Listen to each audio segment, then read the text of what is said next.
ದೋಸೆ ಮಾಡಬೇಕು ಅಂದ್ಕೊಂಡು ದೋಸೆಗೆ ನೆನೆಸೋದನ್ನ ಮರ್ತಿದ್ರೆ ಈ ಹಲಸಿನಣ್ಣಿನ ದೋಸೆನ ಟ್ರೈ ಮಾಡಿ. ತುಂಬಾನೇ ಬೇಗ ಆಗುತ್ತೆ ಮತ್ತೆ ರುಚಿನೂ ಅಷ್ಟೇ ತುಂಬಾ ಚೆನ್ನಾಗಿರುತ್ತೆ. ಅಕ್ಕಿನ ನೆನೆಸಿಟ್ಕೊಂಡಿದ್ರೆ ಆರಾಮಾಗಿ ನೀವು 10 ನಿಮಿಷದಲ್ಲೆಲ್ಲ ಈ ದೋಸೆನ ಮಾಡ್ಕೋಬಹುದು. ಈ ದೋಸೆ ಮಾಡೋದಕ್ಕೆ 2 ಕಪ್ ಆಗೋಷ್ಟು ರೇಷನ್ ಅಕ್ಕಿನ ನೀಟಾಗಿ ತೊಳೆದು ಅದಕ್ಕೆ ಸ್ವಲ್ಪ ನೀರನ್ನ ಸೇರಿಸ್ಬಿಟ್ಟು 1-2 ಗಂಟೆಗಳ ಕಾಲ ನೆನೆಸಿಟ್ಕೋಬೇಕು. ಆ ನೀರನ್ನೆಲ್ಲ ತೆಗೆದು ಈಗ ಒಂದು ಜಾರ್ಗೆ ಅಕ್ಕಿನ ಸೇರಿಸ್ಕೊಂಡು ಅದ್ರ ಜೊತೆ 2 ಕಪ್ ಅಕ್ಕಿಗೆ 2 ಕಪ್ ಆಗೋಷ್ಟು ಹಲಸಿನಣ್ಣನ್ನ ಕಟ್ ಮಾಡಿ ಸೇರಿಸ್ಕೊಳ್ತಾ ಇದ್ದೀನಿ. ಈ ರೀತಿ ಕಟ್ ಮಾಡಿ ಸೇರಿಸೋದ್ರಿಂದ ಬೇಗ ರುಬ್ಬುತ್ತೆ ಅನ್ನೋದಷ್ಟೇ. ರುಚಿಗೆ ತಕ್ಕಷ್ಟು ಉಪ್ಪು, ಸ್ವಲ್ಪ ನೀರನ್ನ ಸೇರಿಸಿ ಈ ರೀತಿ ನೈಸ್ ಆಗಿ ರುಬ್ಬಿ ಒಂದು ಬೌಲ್ಗೆ ಟ್ರಾನ್ಸ್ಫರ್ ಮಾಡ್ಕೋಬೇಕು. ಸ್ವಲ್ಪ ನೀರನ್ನ ಸೇರಿಸಿ ದೋಸೆ ಹಿಟ್ಟಿನ ಅದಕ್ಕೆ ರೆಡಿ ಮಾಡ್ಕೊಂಡ್ರೆ ಹಲಸಿನಣ್ಣಿನ ದೋಸೆಗೆ ಹಿಟ್ಟು ರೆಡಿ ಆಯ್ತು.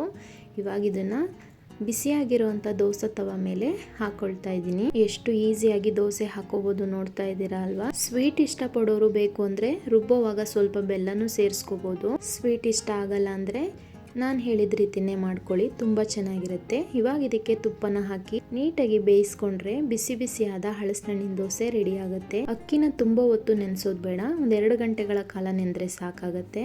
ತುಂಬಾ ಹೊತ್ತು ನೆನೆಸ್ಬಿಟ್ರೆ ದೋಸೆ ನೀಟಾಗಿ ಬರೋದೇ ಇಲ್ಲ, ಅಂಟ್ಕೊಂಡ್ಬಿಡುತ್ತೆ ತವಾಗೇನೆ. ಹಾಗಾಗಿ 2 ಗಂಟೆಗಳ ಕಾಲ ನೆನೆಸ್ಕೊಂಡ್ರೆ ಸಾಕಾಗತ್ತೆ. ರಾತ್ರಿನೇ ನೆನೆಸಿ ಬೆಳಗ್ಗೆ ಮಾಡ್ಕೋಬಹುದು ಅಲ್ವಾ ಅಂತ ಅನ್ಕೊಂಡು ರಾತ್ರಿನೇ ನೆನೆಸ್ಬಿಟ್ಟು ಮಾಡಬೇಡಿ, ದೋಸೆ ಬರೋದಿಲ್ಲ. ಈ ರೀತಿ ಬೆಳಗ್ಗೆನೆ ನೆನೆಸಿ ಆಗ್ಲೇ ರುಬ್ಬಿ ಆಗ್ಲೇ ಮಾಡಬೇಕು, ಆಗ್ಲೇನೆ ಈ ದೋಸೆ ಚೆನ್ನಾಗಿ ಬರೋದು. ಕೇವಲ ಅಕ್ಕಿ ಮತ್ತು ಹಲಸಿನಣ್ಣ ಬಳಸಿ ತುಂಬ ರುಚಿಯಾಗಿ ಈ ದೋಸೆನ ಮಾಡ್ಕೊಳ್ಳಿ.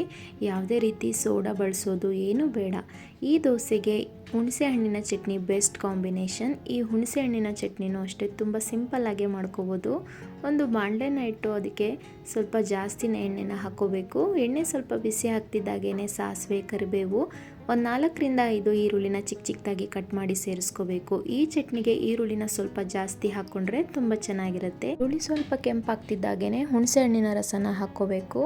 ಹುಣಸೆ ಹಣ್ಣಿನ ರಸನ ನೋಡಿಕೊಂಡು ಸೇರಿಸ್ಕೊಳ್ಳಿ. ಇವಾಗ ಇದಕ್ಕೆ 2 ಸ್ಪೂನ್ ಆಗೋಷ್ಟು ಸಾಂಬಾರ್ ಪುಡಿನ ಸೇರಿಸ್ಕೊಂಡಿದ್ದೀನಿ.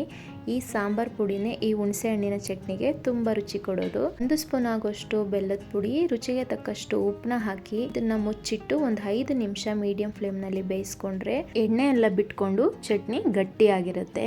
ನೀವು ಟೇಸ್ಟ್ನ ನೋಡಿಕೊಂಡು ಬೆಲ್ಲನ ಸೇರಿಸ್ಕೋಬಹುದು.